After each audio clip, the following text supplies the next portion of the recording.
Hello students. तो again I welcome you to my YouTube channel. और बच्चों, this is issue of debenture video number 5। मैंने पिछले videos के अंदर आपको इशू ऑफ डिबेंचर के अंदर पूरा कोलाटरल सिक्योरिटी वाला कंसेप्ट बताया था, ठीक है ना। अगेन स्टूडेंट, मैं आपको एक अनाउंसमेंट और करता हूं। अगर आप हमारे व्हाट्सएप ग्रुप पे नहीं हो तो you are losing some very big things, जिसका मैं रेगुलर अपडेट देता हूं अपने ग्रुप पे, ठीक है ना। कुछ लाइव क्लासेस भी चलती है जिसका रेगुलर आपको अपडेट मिलेगा। तो अगर आपको हमारा व्हाट्सएप ग्रुप ज्वाइन करना है तो फटाफट मेरा नंबर आपको स्क्रीन के नीचे दिख रहा है, उस पर व्हाट्सएप कर दो। I will add you in the WhatsApp group, ठीक है ना। अब बच्चों, इंटरेस्ट ऑन डिबेंचर का ये जो इशू ऑफ डिबेंचर का ये जो वीडियो है, दिस इज वीडियो नंबर 5। और इस वीडियो के अंदर हम लोग जो कंसेप्ट सीखेंगे वो सीखेंगे इंटरेस्ट ऑन डिबेंचर्स। मेरी बात फिर से समझना, इस वीडियो के अंदर जो हम लोग कंसेप्ट सीखेंगे वो सीखेंगे concept of interest on debentures, ठीक है ना। कि इंटरेस्ट ऑन डिबेंचर की अकाउंटिंग कैसे करनी है। अब सबसे पहले एक चीज समझना, अगर मैं बात करता हूं इंटरेस्ट की, मैंने पहले भी बताया था कि डिबेंचर के ऊपर जो अमाउंट पे होता है ना, वो इंटरेस्ट होता है। और हमेशा ध्यान रखना, इंटरेस्ट बेसिकली क्या होता है, interest is a charge against profit. Charge मतलब भले ही हम प्रॉफिट कमाए नहीं कमाए, हमको इंटरेस्ट तो पे करना ही है। चार्ज का मतलब क्या होता है, भले ही हम प्रॉफिट कमाए नहीं कमाए, हमको इंटरेस्ट तो पे करना ही है, ठीक है ना। अब ये ध्यान रखना, जो कंपनी इंटरेस्ट पे करती है उसके लिए इंटरेस्ट क्या होता है, उसके लिए इंटरेस्ट एक्सपेंस होता है। जो कंपनी इंटरेस्ट पे करती है उसके लिए इंटरेस्ट क्या होता है, उसके लिए इंटरेस्ट एक्सपेंस होता है। एग्जाम्पल समझने की कोशिश करते हैं। मान लो एक कंपनी है एक्स लिमिटेड। एक्स लिमिटेड ने क्या करा, 1000 डिबेंचर्स इशू करे at the rate of 10% interest है, और फेस वैल्यू मान लो 100 रुपए है। एक्स लिमिटेड एक कंपनी है जिसने 1000 डिबेंचर इशू करे 100 रुपए की फेस वैल्यू पे, जिसपे इंटरेस्ट की रेट है 10%। मेरी बात फिर सुनना, एक्स लिमिटेड एक कंपनी है जिसने 1000 डिबेंचर इशू करे 100 रुपए की फेस वैल्यू के, जिसके ऊपर इंटरेस्ट की रेट है 10%। इसका मतलब ये हुआ कि बताओ टोटल डिबेंचर की फेस वैल्यू कितनी है। तो टोटल डिबेंचर की फेस वैल्यू है 1000 इंटू 100, तो टोटल डिबेंचर की फेस वैल्यू हुई 1 लाख रुपए। एक्स लिमिटेड कंपनी ने 1000 डिबेंचर इशू करे, 100 रुपए का एक डिबेंचर है, तो टोटल डिबेंचर की फेस वैल्यू हुई 1 लाख रुपए।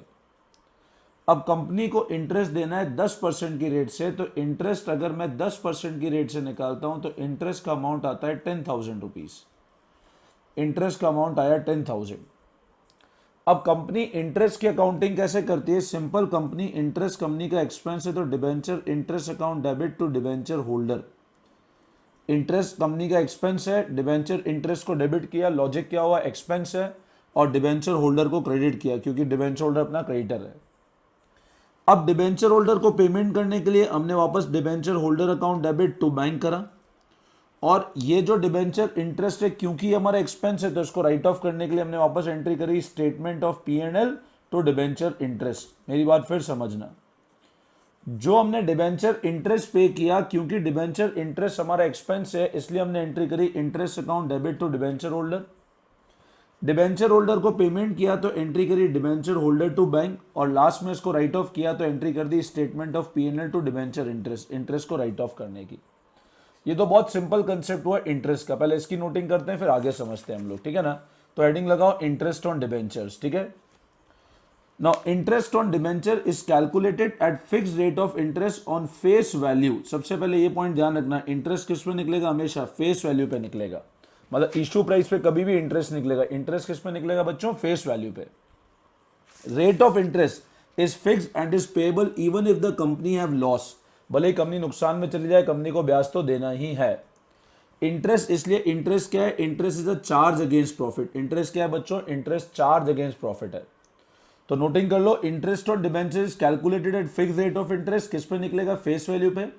इंटरेस्ट की रेट फिक्स है और पेबल भले ही कंपनी के पास लॉस है, और इंटरेस्ट क्या है, कंपनी के लिए चार्ज अगेंस्ट प्रॉफिट है, ठीक है। अकाउंटिंग कैसे करना है इंटरेस्ट का, तो मेकिंग इंटरेस्ट ड्यू, तो debenture interest account debit to debenture holder. Interest amount को ड्यू करने के लिए एंट्री करी debenture interest account debit to debenture holder. Interest को पे करने के लिए एंट्री कर दी debenture holder to bank. Simple, interest को पे करने के लिए एंट्री करी डिबेंचर होल्डर टू बैंक। एक बार सब लोग बुक पे आ जाओ, बुक के अंदर एक बार एक सिंपल सा क्वेश्चन बताया तो फिर हम लोग टीडीएस का कंसेप्ट सीखते हैं हम लोग, ठीक है ना। इलस्ट्रेशन नंबर 33 है बुक के अंदर, एक बार मैं यहीं पे समझा देता हूं। टाइम स्पोर्ट्स लिमिटेड, बच्चों तुम सिर्फ इस चैप्टर के सॉल्व क्वेश्चन कर लोगे तो भी more and more than enough है, अनसॉल्व मत करना, ठीक है ना, पीछे स्कैनर कर लेना। Time sports limited issued 15,000 10% debenture ₹100 each, तो 15,000 इंटू 100 मतलब 15 लाख के डिवेंचर है, जिसके ऊपर अगर 10% का इंटरेस्ट निकालूं तो 1,50,000 का इंटरेस्ट आता है। 15,000 इंटू 100 मतलब टोटल 15 लाख के डिवेंचर, जिसके ऊपर 10% का इंटरेस्ट निकालूं तो 1.5 लाख रुपए का इंटरेस्ट आता है। कंपनी ने इशू किए 1 अप्रैल 2019 को, the issue was fully subscribe. According to terms of issue interest is payable half yearly basis. Interest payment कैसे करना है, हाफ ईयरली। हाफ ईयरली मतलब बताओ, अगर टोटल इंटरेस्ट 1.5 लाख रुपए का है तो हाफ ईयर कितना हो जाएगा 75,000 और हाफ ईयर कितना हो जाएगा 75,000। तो according to terms of issue interest is payable half yearly basis, pass journal entry for interest for the year ended 31 March 2020, ignore TDS.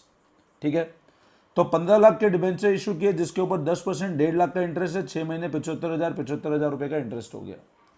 पहली 1 अप्रैल को इशू किया, पहला हाफ ईयर एंड हुआ 30 सितंबर को।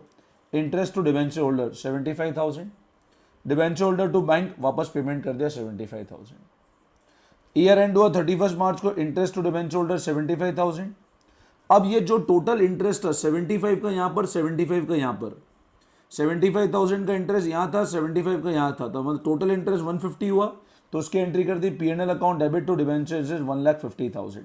आई बात समझ में? टोटल इंटरेस्ट था, इंटरेस्ट 75 यहाँ 75 यहाँ, टोटल एंट्री कर दी PNL account debit to debenture interest 1,50,000। आई बात समझ में? और आप चाहो तो एक और एंट्री कर सकते हो, पेमेंट के डिबेंचर होल्डर टू बैंक, जो ने नीचे नोटिंग में दिया हुआ है, इफ इंटरेस्ट इज पेड तो डिबेंचर होल्डर टू बैंक ऐसे एंट्री और हो जाएगी। आई बात समझ में? ये तो हमने सिंपल केस डिस्कस किया when there is no TDS. अब अगला कंसेप्ट हम लोग डिबेंचर इंटरेस्ट का डिस्कस करते हैं बच्चों, जब टीडीएस होता है। अब सबसे पहले हम लोग ये समझते हैं what is meaning of word TDS. तुमने मेरे ख्याल से वर्ड भी नहीं सुना होगा, पहले सबसे पहले समझना what is meaning of word TDS, तो ध्यान से समझने की कोशिश करो अच्छे से, है ना। अब क्या होता है, डिबेंचर इंटरेस्ट की अकाउंटिंग हम लोग समझ रहे हैं व्हेन टीडीएस इज देयर। ध्यान से सुनना मेरी बात, हम लोग सीख रहे हैं accounting for debenture interest, accounting for debenture interest when there is TDS. अब टीडीएस का मतलब क्या होता है, टीडीएस का मतलब होता है टैक्स डिडक्टेड एट सोर्स। मेरी बात फिर से समझना, टीडीएस का मतलब क्या होता है, टीडीएस का मतलब होता है tax deducted at source. Source मतलब जहां से इनकम का सोर्स है वहीं पे टैक्स काट लो। अब मैं पता है आपको ऐसे समझाता हूं, तुम लोगों के अगर पेरेंट्स मान लो कोई गवर्नमेंट जॉब या प्राइवेट जॉब के अंदर है, तो तुम देखना उनको जो सैलरी मिलती है ना, वो हमेशा टैक्स काट के सैलरी मिलती है। नॉर्मली गवर्नमेंट का टीडीएस को लेकर रूल क्या है, जैसे एग्जांपल समझो, मैं एग्जांपल देता हूं, मेरा रेंट है, मेरा लैंडलॉर्ड है, मान लो मैं हूं, मेरा फोटो बना दिया मैंने, तुम ये मत बोलना सर ऐसे दिखते हो, ऐसा नहीं दिखता हूं, मैं एग्जांपल बता रहा हूं। और मान लो ये मेरा लैंडलॉर्ड है, लैंडलॉर्ड थोड़ा खूंखार, ये मेरा मकान मालिक है, लैंडलॉर्ड मतलब मकान मालिक। अब इसको मैं मान लो रेंट देता हूं, और इसको जो रेंट देता हूं ना, मान लो वो मेरा रेंट है 30,000 पर मंथ का। इसको जो मैं रेंट देता हूं, मान लो वो रेंट है मेरा 30,000 पर मंथ का। तो 30,000 पर मंथ के हिसाब से मेरा साल भर का रेंट कितना हुआ, तो बोलूंगा साल भर का रेंट हुआ 30,000 इंटू 12। तो साल भर का रेंट कितना हुआ 3,60,000 रुपए। साल भर का रेंट कितना हुआ 3,60,000 रुपए। अब गवर्नमेंट क्या बोलती है कि गवर्नमेंट एक बेसिक इंस्ट्रक्शन देती है कि अगर आपका साल भर के, एग्जांपल समझा रहा हूं मैं, ऐसे बहुत सारे पेमेंट पे टीडीएस करता है। गवर्नमेंट ये कहती है, सरकार, कि अगर आप साल भर के अंदर रेंट 15,000 रुपए महीने से ज्यादा देते हो, 15,000 महीने मतलब साल भर का अगर 1,80,000 रुपए ज्यादा रेंट देते हो, तो आपको देने के पहले साथ साथ में टीडीएस भी काटना है। और मान लो टीडीएस की रेट बोला कि टीडीएस 10% का आपको गवर्नमेंट को जमा कराना है। इसका मतलब क्या हुआ कि अगर मैं सरकार को साल भर के अंदर 3,60,000 रुपए, सॉरी इस लैंडलॉर्ड को साल भर में 3,60,000 रुपए किराया भरता हूं, तो गवर्नमेंट मेरे को बोलती है, ये मेरे को बोलती है मतलब मेरे को ये आइडिया होना चाहिए, मैं ऐसा नहीं बोलता मेरे को नहीं पता, मेरे को आइडिया होना चाहिए कि अगर साल भर में मैं 1,80,000 रुपए ज्यादा किराया भरूंगा तो मेरे को टीडीएस करना पड़ेगा। अब तुम्हारे माइंड में आएगा सर टीडीएस का लोचा क्या है। देखो बच्चों, कंसेप्ट यह है कि अब आप बताओ मेरा रेंट 1,80,000 रुपए ज्यादा है कि नहीं, तो आप बोलोगे हाँ सर ज्यादा है, हाँ ज्यादा है। अब अगर ये रेंट मेरा ज्यादा है तो गवर्नमेंट क्या बोलती है कि आप लैंडलॉर्ड को पूरा 3,60,000 रुपए नहीं दोगे, आप उसके हाथ में 3,60,000 का 10% कम दोगे, तो वो आया 36,000। तो लैंडलॉर्ड के हाथ में कितना पेमेंट जाएगा? लैंडलॉर्ड का मतलब मकान मालिक, उसके हाथ में पेमेंट जाएगा अराउंड 3,24,000 का, और बाकी 36,000 मैं मतलब ये इसको देगा 3,36,000 रुपए, और मैं इसके बिहाफ पे सरकार को कितना पैसा जमा कराऊंगा? 36,000 रुपए।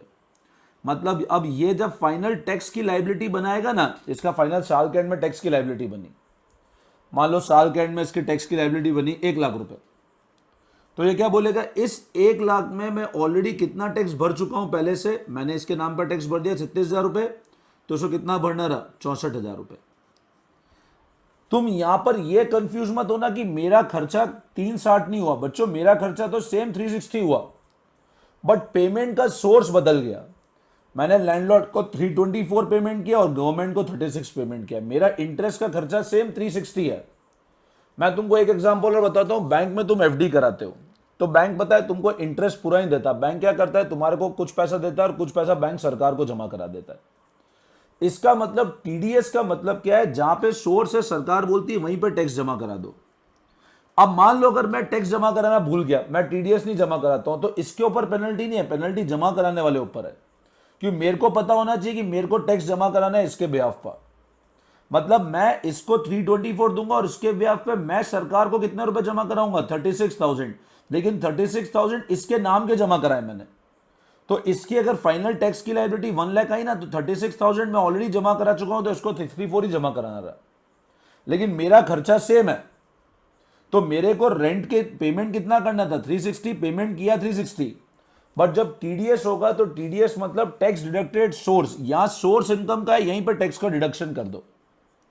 अब डिबेंचर इंटरेस्ट, मान लो एक कंपनी ने लेट से 1,000 डिबेंचर इशू किए, 10% की रेट थी, 100 रुपए का डिबेंचर है। एक कंपनी ने 1,000 डिबेंचर इशू किए, 10% की रेट है और 100 रुपए का डिबेंचर है। मतलब बताओ टोटल डिबेंचर की फेस वैल्यू कितनी हो गई? 1,00,000 रुपए। इसका मतलब यह कि टोटल डिबेंचर की फेस वैल्यू कितनी हो गई? 1,00,000 रुपए। अब 1,00,000 रुपए अगर डिबेंचर की फेस वैल्यू है और ऐसा बोलते हैं इंटरेस्ट की रेट 10% है, तो इंटरेस्ट की रेट कितनी हुई बच्चों? 10,000 रुपए का इंटरेस्ट हुआ। इंटरेस्ट कितने का हुआ? इंटरेस्ट हुआ 10,000 का। अब जब इंटरेस्ट का अमाउंट 10,000 का है तो तुम ध्यान से समझो, गवर्नमेंट ये कहती है मान लो 10,000 के इंटरेस्ट के अंदर आपको टीडीएस रखना है एट द रेट ऑफ 10%। अगर क्वेश्चन बोल रहा है टीडीएस है 10% से, इसका यह मतलब हुआ कि मेरा इंटरेस्ट का खर्चा तो 10,000 का है, लेकिन मैं डिबेंचर होल्डर के हाथ में अगर मैं इसका 10% निकालता हूं तो टीडीएस आता है 1,000 रुपए। तो डिबेंचर होल्डर के हाथ में 10-1 कितना जमा दूंगा डिबेंचर होल्डर को? 9,000। और डिबेंचर होल्डर के नाम से मैं सरकार को कितना जमा कराऊंगा? मैं मतलब ये जो कंपनी है वो सरकार को कितना जमा कराएगी? 1,000 रुपए। तो फाइनल मान लो इसकी टैक्स लाइबिलिटी आई 10,000 की, तो ये क्या बोलेगा? मैंने 1,000 ऑलरेडी जमा करा दिए, मतलब मेरा खर्चा वही हुआ 10,000 का, बट सिर्फ हाथ बदल गए मेरे।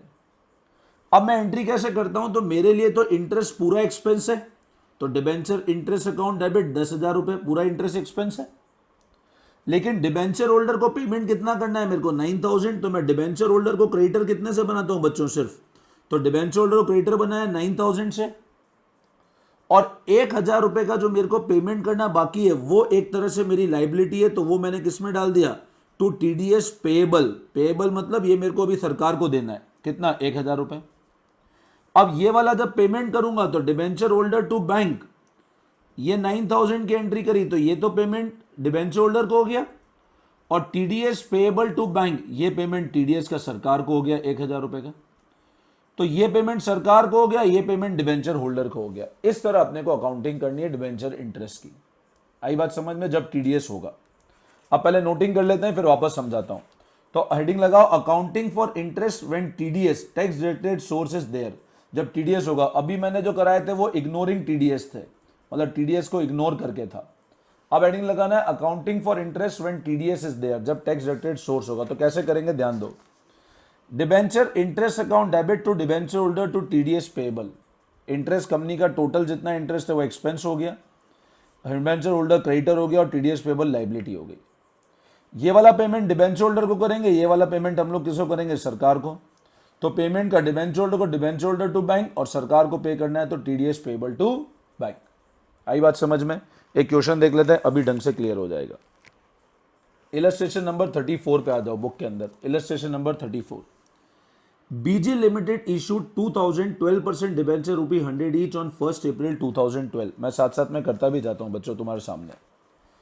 कंपनी ने 2000 डिबेंचर इशू किए, ₹100 का एक डिबेंचर है, टोटल डिबेंचर कितने के हुए, 2 लाख के। कौन सी तारीख को इशू किए, 1 अप्रैल 2012। तो 1/4/2012 को कंपनी ने इशू किए, ठीक है, 2 लाख रुपए के डिबेंचर इशू किए। अब क्या बोल रहा है आगे, 12% है, तो 12% रेट ऑफ इंटरेस्ट हो गया, तो इसका अगर 12% निकालूंगा तो 24,000 रुपए रेट ऑफ इंटरेस्ट है। 24,000 is the amount of interest, interest का अमाउंट 24,000 है। अब आगे पढ़ते हैं। The issue was fully subscribe according to terms of issue, interest on debenture is payable half yearly. अब इंटरेस्ट का पेमेंट कैसे हो रहा है बच्चों, हाफ ईयरली। हाफ ईयरली मतलब 12,000 रुपए पहले होगा और 12,000 रुपए बाद में होगा। अब 1 अप्रैल को इशू किए तो 1 अप्रैल से लेकर 30 सितंबर तक पहला हाफ ईयर है और 1 अक्टूबर से लेकर 31 मार्च तक अगला हाफ ईयर है। तो पहला हाफ ईयर ये हो गया, दूसरा हाफ ईयर ये हो गया। टीडीएस 10% है तो 1200 रुपए का टीडीएस हो गया, इधर भी 1200 रुपए का टीडीएस हो गया। तो मेरे को नेट 10,800 का पेमेंट करना रहा, नेट 10,800 का पेमेंट करना रहा। ये पहला हाफ ईयर हो गया, ये सेकेंड हाफ ईयर हो गया। अब देखो आगे एंट्री कैसे करी। इंटरेस्ट का मैंने एक एक्सपेंस कितना बुक किया, 12,000 का। आप देख सकते हो, एक बार तुम बुक खोल के बैठना बच्चों, है ना। इंटरेस्ट ये पेमेंट सरकार को किया तो डिबेंचर होल्डर 10,800, 12,000 माइनस और ये टीडीएस पेएबल। अब जो इंटरेस्ट डिबेंचर होल्डर को दिया, debenture holder TDS payable to bank, ये पेमेंट गवर्नमेंट को है, ये पेमेंट डिबेंचर होल्डर को है। ऐसे वापस 31 मार्च को दोबारा ड्यू किया, interest to debenture holder to TDS payable, ये सेकेंड हाफ ईयर, और फिर पेमेंट कर दिया debenture holder TDS payable to bank 10,800, 1200 और 12,000। और जितना इंटरेस्ट है वो पीएनएल से राइट ऑफ कर लिया, PNL account debit to debenture interest. आई बात समझ में? सिंपल सा कंसेप्ट है, जब भी टीडीएस होगा तो पहले सरकार को पेमेंट होगा और फिर बैलेंस डिबेंचर होल्डर को पेमेंट होगा। अब बच्चों क्या करना, इसी पैटर्न पे तुम लोग एक काम करना। क्वेश्चन नंबर मैं तुमको बता रहा हूं, होमवर्क में कौन सा करना, इसी पैटर्न पे सुन लो मेरी बात, ट्राई जरूर करना, तुम लोग ट्राई करते नहीं हो बच्चों। इसी पैटर्न पे एक बार तुम लोग 38 क्वेश्चन ट्राई कर लेना। 5,000 है इंटू 100 5 लाख, 5 लाख का 10% 50,000 का इंटरेस्ट है। 50,000 पे 10% का टीडीएस है, मतलब 5,000 का टीडीएस है। हाफ ईयरली है मतलब 25,000 दो इंस्टॉलमेंट है, तो 2500 का टीडीएस हो गया, 2500 का टीडीएस हो गया तो 22,500 का पेमेंट होगा एक बार, ठीक है ना। तो इस पैटर्न पे अकाउंटिंग कर लेना एक बार, ठीक है। एक क्वेश्चन कर लेना, more and more than enough है। तो ये हमने जो वीडियो डिस्कस किया था, ये पूरा कंसेप्ट डिबेंचर इंटरेस्ट का डिस्कस किया था और लास्ट में इंटरेस्ट को पीएनएल से राइट ऑफ करना मत भूलना। मैं होप करता हूं आपको ये वीडियो अच्छे से समझ आया होगा। अब आपको अगर समझ आया तो फटाफट चैनल सब्सक्राइब कर देना, और अगर आपको व्हाट्सएप ग्रुप पर ज्वाइन होना है तो मेरे को मेरे व्हाट्सएप नंबर पर मैसेज कर देना, ठीक है बच्चों। चलो इतना देखना, फिर हम लोग करते हैं वापस नेक्स्ट वीडियो के अंदर कंटिन्यू, ठीक है। चलो, thank you all of you, best of luck.